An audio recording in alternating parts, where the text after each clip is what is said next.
All right, everybody, welcome back. You ready to dive in? Office politics. Yeah, definitely unavoidable. It's one of those things, right? It's there. You kind of feel it, you experience it, but nobody really wants to talk about it.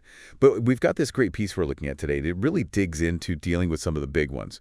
Cliques favoritism and gossip. The silent killer. Oh, yeah, absolutely. The silent killer. And, we're not just here to help you survive these things. Right. We want you to thrive in your work environment. So let's get into it. Yeah, the interesting thing about office politics is that a lot of times people think it's just random or it's just, people being mean. Right. But these dynamics are actually pretty natural. They pop up whenever you put people together in a structured environment. I could see that. You've got power dynamics at play. You've got competition for resources, even just basic social needs like the need to belong or feel like you're part of a group. All of that factors in, so understanding that can really help you avoid taking things personally.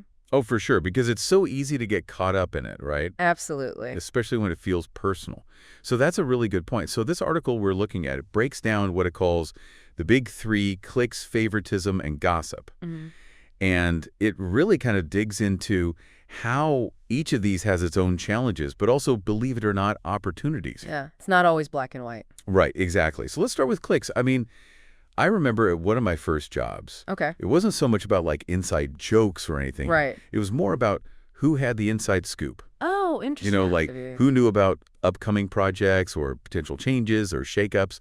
And it felt like being in the cliques meant that you had a leg up. Oh, yeah. Not just socially, but professionally. Have you seen that dynamic play out? All the time. And, that really feeds into what the article was talking about with that human need to belong. Right. But it goes a little bit deeper than that because you're right. Those cliques, a lot of times they become the unofficial channels for information. Oh, wow. Really crucial information that could impact someone's career trajectory. So that's huge. That's not just like a social thing. That's like a career advancement thing. Exactly. Okay, so knowing all that, how do you recommend that people approach these situations? Because the article does say that cliques can be beneficial if they're navigated correctly. Right. And I think the key is to understand the power dynamics at play. Like you were saying, it's not always about, being the most popular person or trying to force your way into that one in group.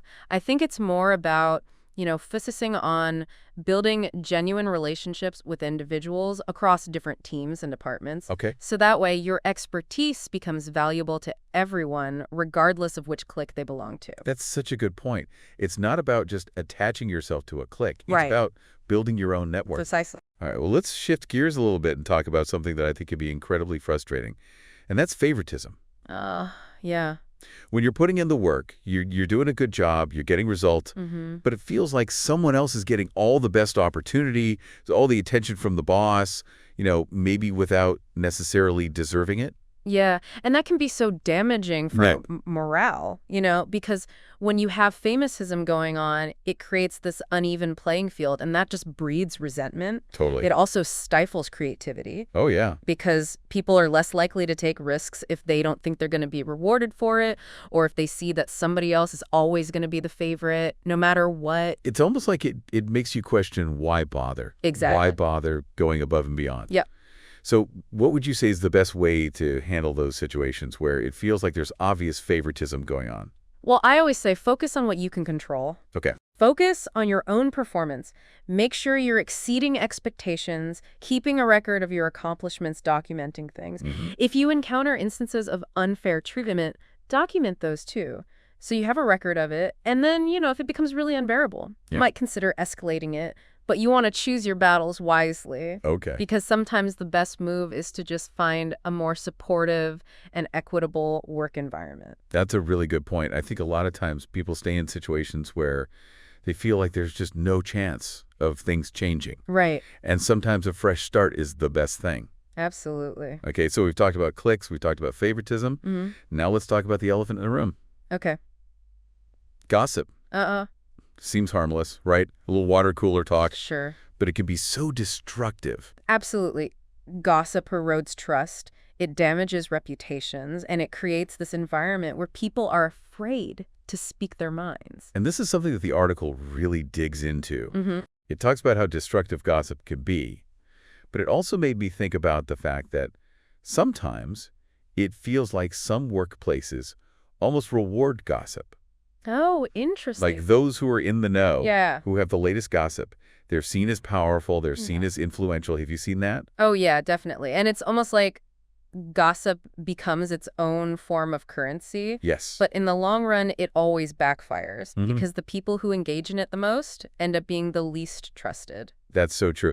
And, it's funny because sometimes it's tempting, right, to be like, oh, I have this little piece of information, I'm in the know. Right. But I think what this article really highlights is that the best advice is to just not engage. Exactly. Refuse to participate, don't feed the rumor mill, and really focus on positive and constructive communication. Because your reputation is built on your actions and your integrity, Mhm. not on, spreading rumors or hearsay. That's so important, especially in a work environment where, your reputation is everything. Right. So to kind of wrap things up, I think what's really interesting here is that understanding these dynamics, understanding how cliques, favoritism, and gossip work, Mm-hmm.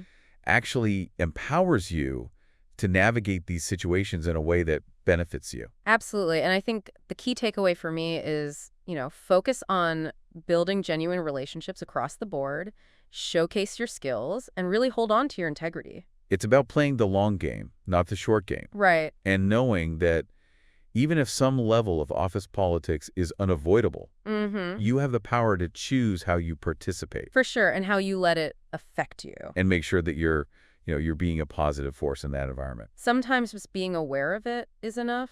That's such a good point. Just that awareness Yeah. can make a huge difference, right? Well, I think that's a great place to leave it. I really appreciate you breaking all this down for us. Absolutely happy to be here. And for everyone listening, we'll see you next time on The Deep Dive. See ya. Bye.